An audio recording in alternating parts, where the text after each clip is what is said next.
Have you ever needed to secure an RBS rocket? Well, the knife we're looking at today has a tool to secure just such device.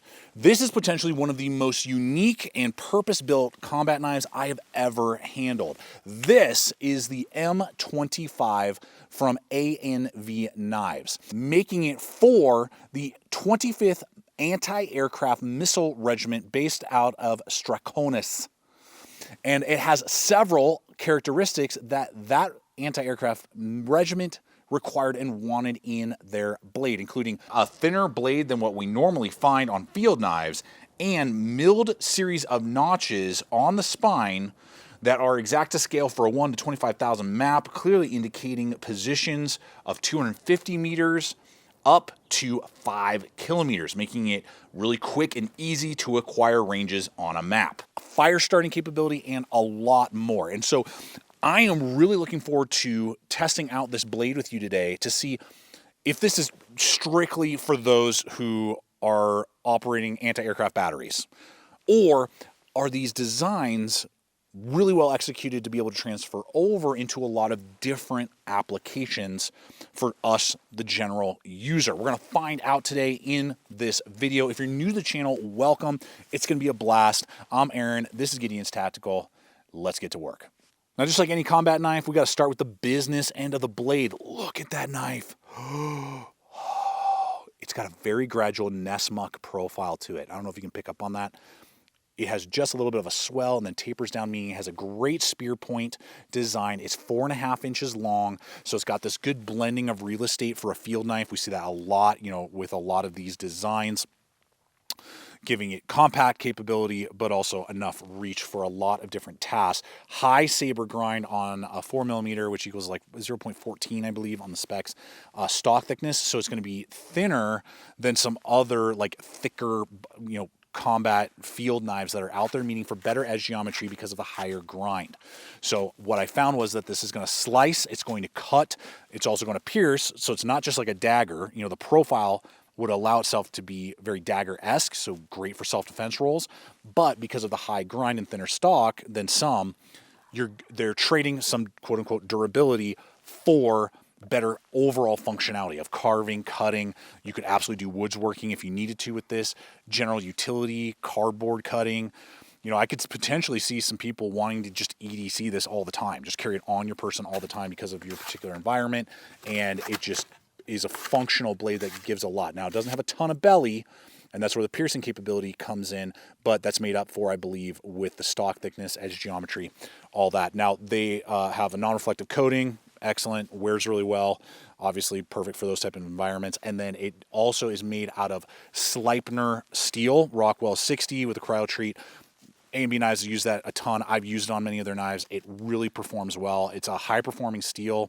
It's a semi-tool steel. It's a semi-stainless tool steel, meaning that it will rust if you don't take care of it, but it's much better than, say, 1095. It's going to hold its edge a lot longer than 1095. And when it does come to resharpening, you can field sharpen it. You can do it with a field kit. It's not it's too difficult to do that. So I think it's a very good balance of durability, edge retention, and semi-rust resistance. All of those things coming together to give a lot of capability and a lot of finesse and quick in the hand stuff. So it's not going to operate like a crowbar. If you need just cranking open crates and stuff like that, there are better options. But if you want finesse and speed and precision, this is going to give that to you where a lot of other field knives just can't. Now, what about the fire notch of destiny? The big question is it an epic design feature or a hidden headache? Well, one thing that is never in question is that we always have to be prepared. And the high country and backwoods may never be quite as unpredictable as a battlefield, but you never know what may happen, and that is why I always take with me my Zoleo satellite communicator, and why I'm glad that they're today's sponsor. And I am super glad that I have this device with me, because it just gives me an extra peace of mind to know that if I get injured as I'm testing out gear and enjoying myself, that I can hit that SOS button, get in contact with first responders right away. And it gives my wife peace of mind as well to know that she can communicate with me if something happens back at the home through the Iridium satellite network. And I can communicate to her if I change, direction, if something happens, whatever, and we can communicate back and forth. And that's obviously just the tip of the iceberg of what Zoleo and the satellite communicator offers. Well, Aaron, I have an SOS feature on my smartphone, so why take a Zoleo? Well, it's for its standalone capability. With up to 200 hours of battery life on a single charge, it's going to last for days, whereas I can't even go 12 hours on a single charge with my smartphone. And with its shock-resistant and water-resistant rugged build quality, I can attach it to the exterior of my pack for quick access in environments I would never want to have my phone exposed to, and at a significantly less cost than putting my $1,000 smartphone at risk. And so, guys, I'm going to have a link in the description box below over to the Zoleo website along with my exclusive promo code, which will waive the $40 activation fee.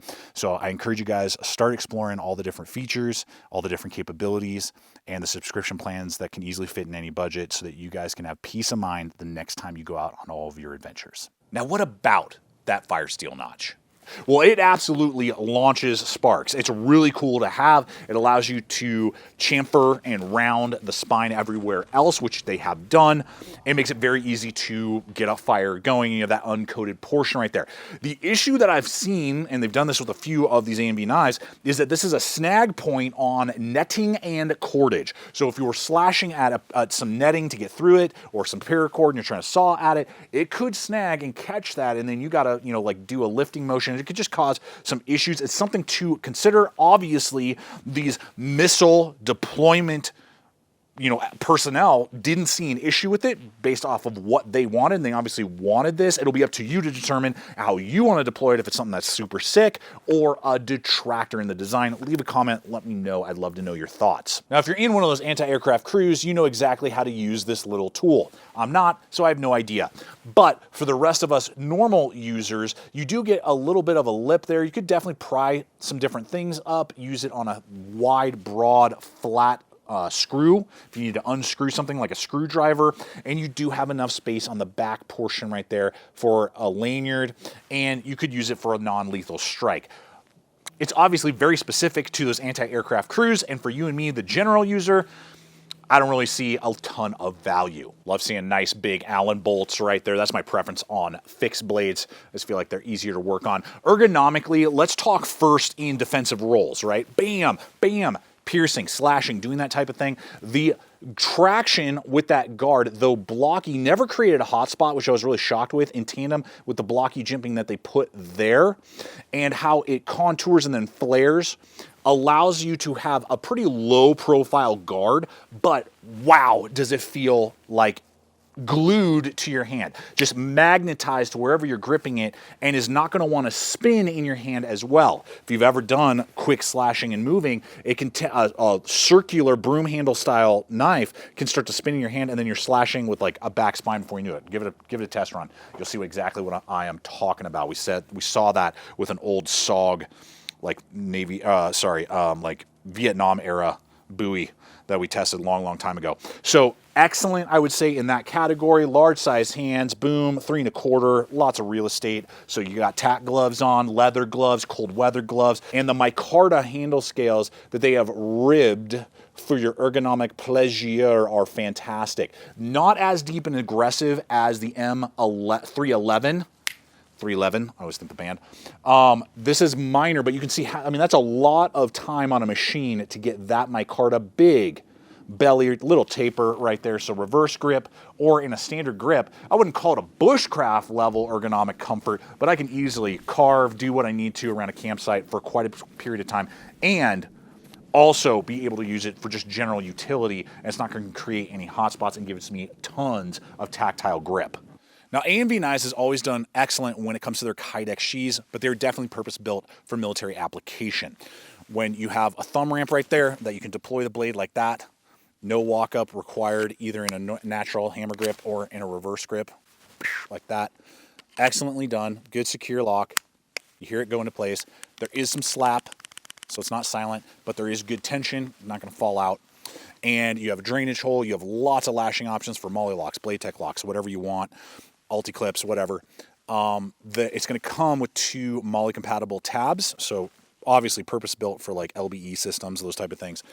Now you could swap those, maybe carry it scout style on the small of your back for those of you who don't want to attach it to an LBE system. If you carry it this way, it's going to be digging up in your ribs and it's not very enjoyable to carry. So if you are carrying it on your belt, or potentially, because I think the pancake slimness of the design and just the lightweight package overall, I mean the whole package is I think around 7 ounces, the knife under 5. You could easily put an ulti clip on this, potentially put it in your front or back pocket, carry it in a lot of different ways to potentially EDC this. If blade length is not an issue because of how lightweight it is and slim, I could see this as a large EDC capable fixed blade. Leave a comment below. Let me know what you guys think. What's your favorite way to carry pancake kydex like this? Now, the guys that this knife was made for, their job is to damage and destroy aircraft, but is it going to destroy your pocketbook, and how much damage is it going to bring that way? Well, I have 3 competitive options to run in as well that definitely fall into this like slim, sleek, fast in the hand field knife category.